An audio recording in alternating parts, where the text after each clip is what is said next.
ఆంధ్రప్రదేశ్ రాష్ట్ర ప్రజలారా, పేద బడుగు బలహీన వర్గాల ప్రజలారా, ఒక్కసారి ఆలోచించండి. గతంలో జగన్మోహన్ రెడ్డి ఏ విధమైన హామీలు ఇచ్చాడో మనకు, ఈ రోజు అవుట్ని ఎలా మాట తప్పాడో మనం తిప్పాడు. ఒకసారి ఆ రోజు ఇచ్చిన హామీ ఒక్కసారి గుర్తు చేసుకోండి. పూర్తిగా 100% సన్న బియ్యం అటువంటి క్వాలిటీ ఉన్న బియ్యంతోనే ఇవ్వబడుతుంది. రాష్ట్ర వ్యాప్తంగా కూడా ఈ కార్యక్రమం జరుగుతుంది. ఏమన్నాడు?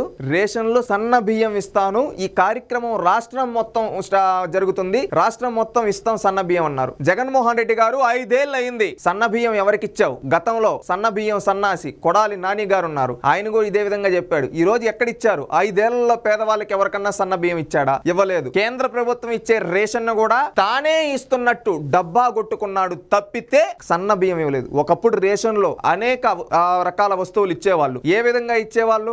చాలా ఒక బ్యాగ్ లో అనేక రకాల కందిపప్పు కావచ్చు, చక్కెర కావచ్చు, ఇవన్నీ ఇచ్చేవాళ్ళు. ఈ రోజు జగన్మోహన్ రెడ్డి వచ్చిన తర్వాత ఒక బియ్యం తప్పితే ఏమన్నా వస్తుందా? అది కూడా దాంట్లో కూడా వీళ్ళ డీలర్లు, అదే విధంగా వీళ్ళ పార్టీకి సంబంధించిన కొంతమంది ఎమ్మెల్యేలు దొబ్బి తింటూ ఉన్నారు. ఆ బియ్యాన్ని, పేదవాళ్ళకి ఇవ్వాల్సిన బియ్యాన్ని దానికి వ్యాపారం చేసుకుంటూ ఉన్నారు. ఈ సన్న బియ్యం ఏమైంది? సన్న బియ్యం ఇస్తానన్న సన్నాసిని ఏమనాలి? ఆంధ్రప్రదేశ్ రాష్ట్ర ప్రజలారా ఆలోచించండి. జగన్మోహన్ రెడ్డి గారు ఆ రోజు ఎంత తీగా చెప్పాడు చూడు, రాష్ట్రం మొత్తం ఇస్తా అని. 5 ఏళ్ళు అయింది. 5 ఏళ్లలో దాదాపు ఒకసారైనా, ఒక నెలలో అయినా సన్న బియ్యం ఇచ్చావా జగన్మోహన్ రెడ్డి? నిన్ను సూటిగా అడుగుతూ ఉన్నాం. ఆంధ్రప్రదేశ్ రాష్ట్ర ప్రజలారా ఏ విధంగా మాటలు చెప్పాడో చూడండి. ఆ రోజు అధికార దాహం కోసం ఆ రోజు అనేక హామీలు ఇచ్చి అధికారం లేకొచ్చిన తర్వాత ఇవన్నీ మరిచిపోయి ప్రజలను గాలికొదిలేసి, పాలన గాలికొదిలేసి తన అక్రమ సంపాదన పైన ఫోకస్ పెట్టాడు. ఎన్ని విధాలుగా అక్రమంగా సంపాదించవచ్చు అని ఆలోచించి అన్ని విధాలుగా సంపాదించుకున్నాడు. తీవ్రంగా అప్పులు చేసి రాష్ట్రాన్ని అరాచకాలు చేస్తూ, అదే విధంగా అన్యాయాలు చేస్తూ రాష్ట్రాన్ని అధఃపాతాళం లేక తీసుకొని వెళ్ళిపోయాడు ఈ ముఖ్యమంత్రి జగన్మోహన్ రెడ్డి. ఇలాంటి వ్యక్తులకి ఇలాంటి మాయ మాటలు చెప్పి అధికారం లేకొచ్చి ఈ రోజు ఒక్క హామీ కూడా నెరవేర్చని 730కి పైగా హామీలు ఇచ్చిన ఇలాంటి